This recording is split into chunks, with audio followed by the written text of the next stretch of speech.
સાબરકાંઠામાં વ્યાજખોરોનો આતંક યથાવત જોવા મળી રહ્યું છે।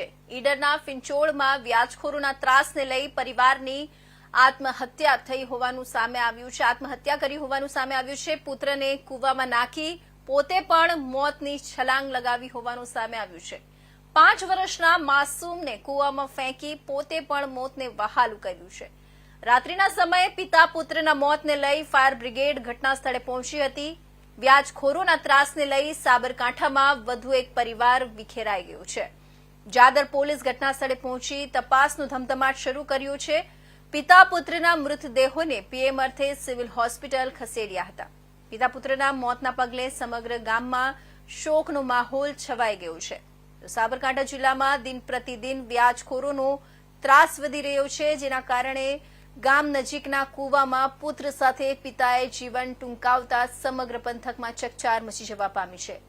38 વર્ષીય કનુભાઈ નાઈ તેમજ તેમનું 5 વર્ષીય જીયાન નાઈનું મોત નીપજ્યું છે।